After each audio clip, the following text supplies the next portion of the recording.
wasallam wa ala alihi wa ashabihi wa atba'ihi khairun nasil akram. Amma ba'd. Dewan Hakim yang kami muliakan, hadirin sebangsa dan setanah air yang kami banggakan. Identitas agama merupakan fenomena fundamental bagi masyarakat Indonesia.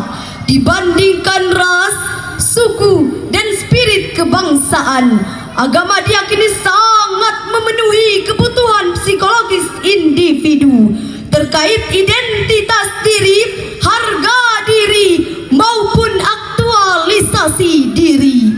Demikian sekelumit kesimpulan pada Association of Social Psychology in New Delhi, India.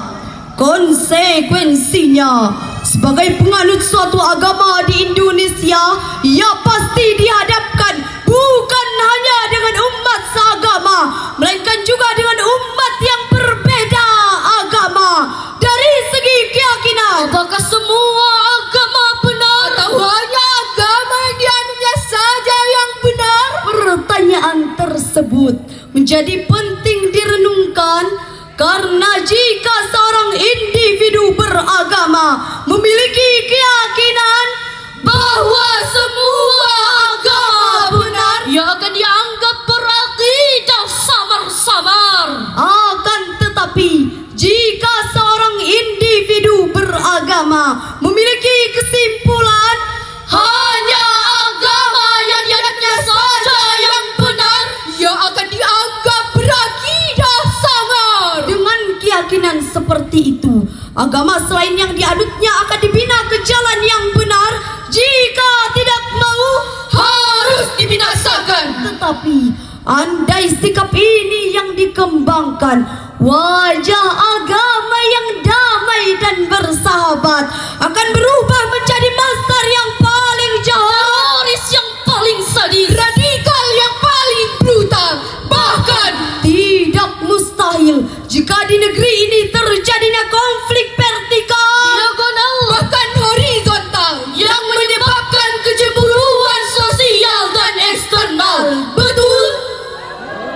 Lalu bagaimana upaya mengantisipasi agar identitas, ajaran, dan perilaku umat beragama tidak menjadi perpecahan di tengah-tengah kebinekaan di negeri tercinta ini? Sebagai jawabannya, moderasi beragama dalam bingkai Bhinneka Tunggal Ika menjadi judul syarhil Quran yang akan kami uraikan pada kesempatan kali ini dengan landasan Al-Quran surah Al-Baqarah ayat 143. Berlindung di bawah kekuasaan-Mu ya Allah dari usikan setan yang terkutuk. Dengan menyebut nama-Mu ya Allah yang Maha Pengasih lagi Maha Penyayang. Dan demikian pula kami telah menjadikan kamu umat yang adil dan umat pilihan, agar kamu menjadi saksi atas manusia dan Rasul. Dan kamu tidak menetapkan kiblat yang menjadi kiblatmu sekarang, melainkan agar kami mengetahui siapa yang mengikuti Rasul dan siapa yang berbalik ke belakang. Dan sungguh itu sangatlah amat berat, kecuali bagi orang-orang yang diberi petunjuk oleh Allah. Dan Allah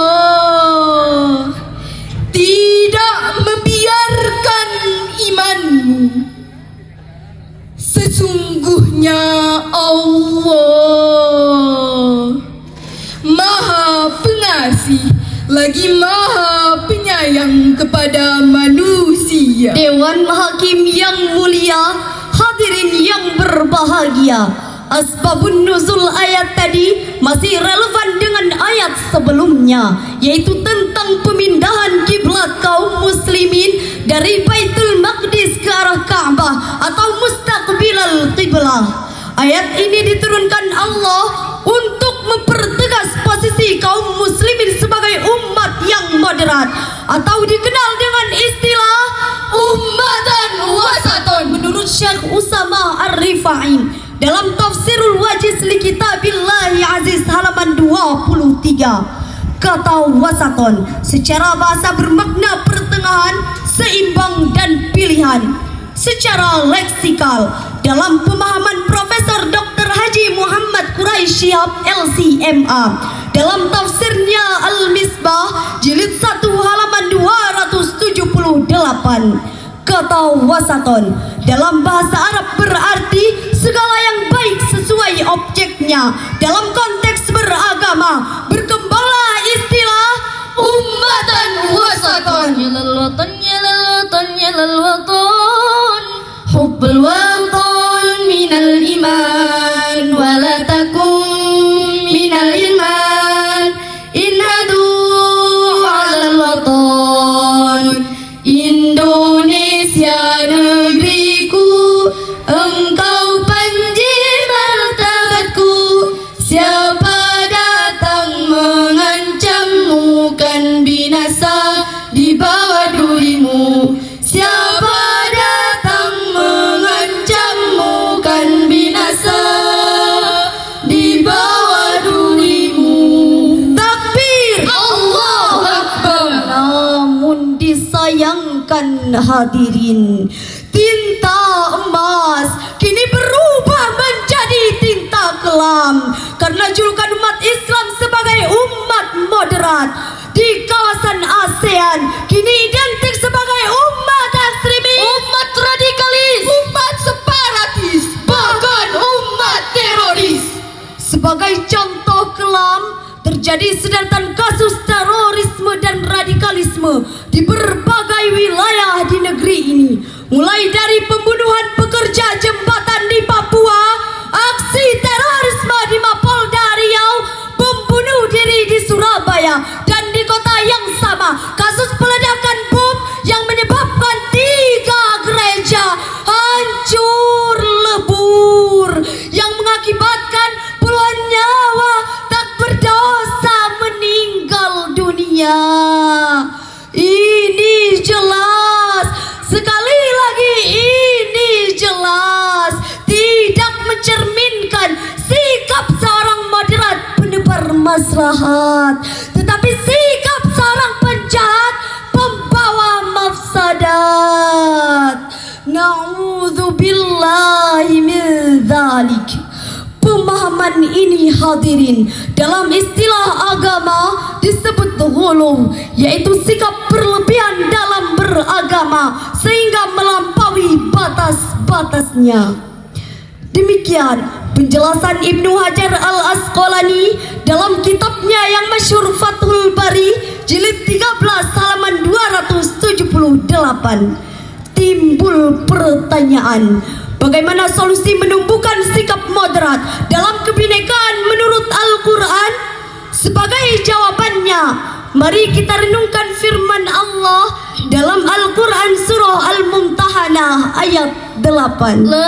Allah tidak melarang kamu berbuat baik dan berlaku adil terhadap orang-orang yang tidak memerangimu karena agama dan tidak mengusir kamu dari negerimu. Sesungguhnya Allah mencintai orang-orang yang berlaku adil. Maha benar Allah dan Maha Agung atas segala firman-Nya. Dewan Hakim yang mulia, hadirin yang berbahagia, firman Allah pada ayat tadi merupakan landasan metode sikap moderat dalam beragama. Secara tekstual, ayat tersebut diturunkan Allah berkenaan dengan kisah Al-Asma putri Abu Bakar As-Siddiq yang didatangi ibunya Sayyidatina Qatilah yang saat itu belum memeluk ajaran Islam. Al-Asma pun bertanya kepada baginda Rasul, "Ya Rasul, bolehkah hamba berbuat baik dan menerima pemberian bunda Qatilah yang tidak seagama?" Rasulullah sallallahu alaihi wasallam menjawab, "Boleh wahai Al-Asma binti Abu Bakar." Sikap Rasulullah ini dibenarkan Allah Subhanahu wa taala dengan diturunkannya Quran surah Al-Mumtahanah ayat 8 yang diriwayatkan oleh Imam Ahmad dan Imam Al-Hakim yang bersumber dari Abdullah bin Zubair.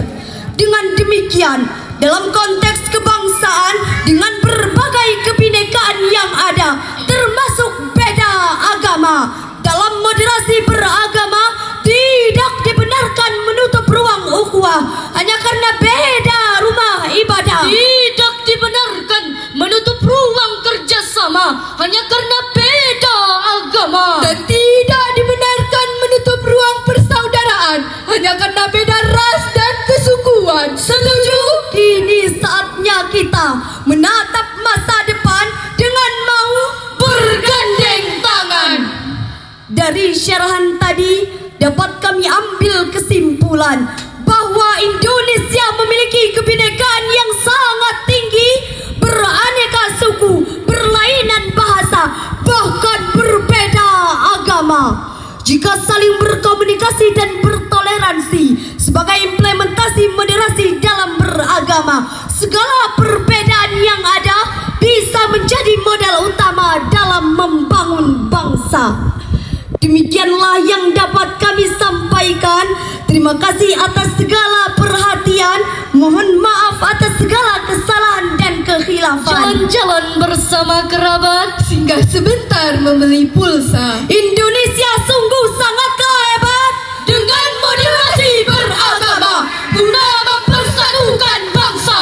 Wallahul muwafiq ila aqwamit thoriq. Wassalamualaikum warahmatullahi wabarakatuh. Waalaikumsalam warahmatullahi wabarakatuh. Ini lagu si menggema. Ini Ustaz Khairu Mukenik naik anu naik daun. Brigjen